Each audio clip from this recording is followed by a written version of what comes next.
Start by inserting the 4 screws into the controller.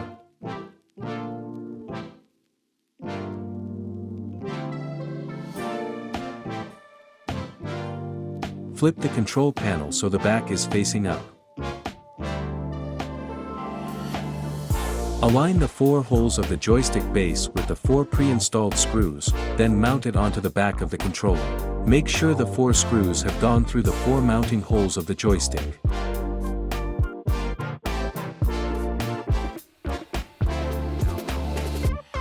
With the front of the control panel facing up, ensure that the joystick base's plug seat is on the left. When the control panel is flipped with the back facing you, the plug seat of the joystick base should be on the right. Now you can put the washers onto the screws and tighten them with the nuts.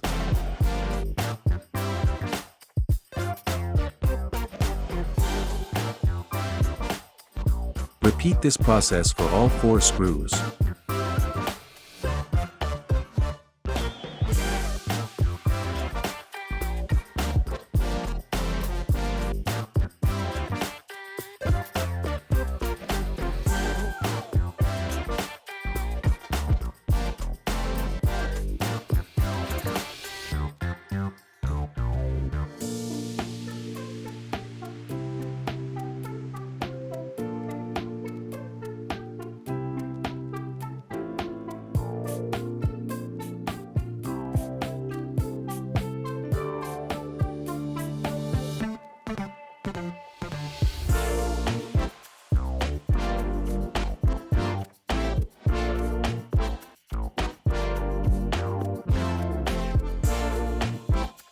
At this point, the joystick base is fully mounted.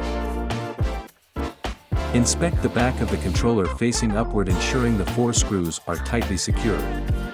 Make sure the socket of the joystick base is directed towards the right. Turn the control panel to face upwards and get ready to insert the joystick rotary shaft into the joystick base.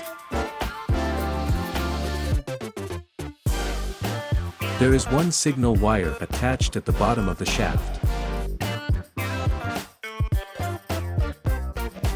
Thread the wire and metal shaft through the joystick base's central hole, aligning and rotating as necessary. Push the shaft down to connect the bull seat and shaft surfaces.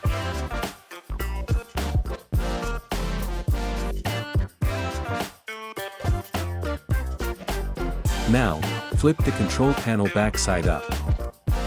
You should see the shaft has gone through the middle plastic piece, with the metal end of the shaft bottom almost level with the surrounding plastic circle. Press the surrounding plastic parts down all the way with your other hand, then rotate them 90 degrees. This locks the 2 protruding positioning blocks at the bottom of the shaft into the plastic.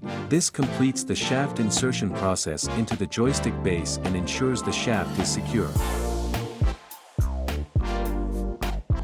Plug the signal wire connector at the bottom of the shaft into the corresponding slot on the side of the joystick base.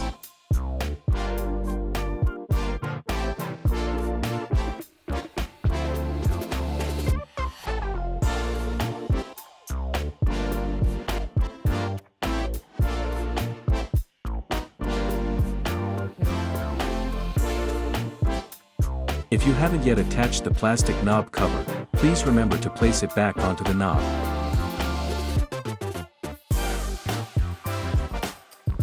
You've successfully completed the installation of the GRS Super Joystick.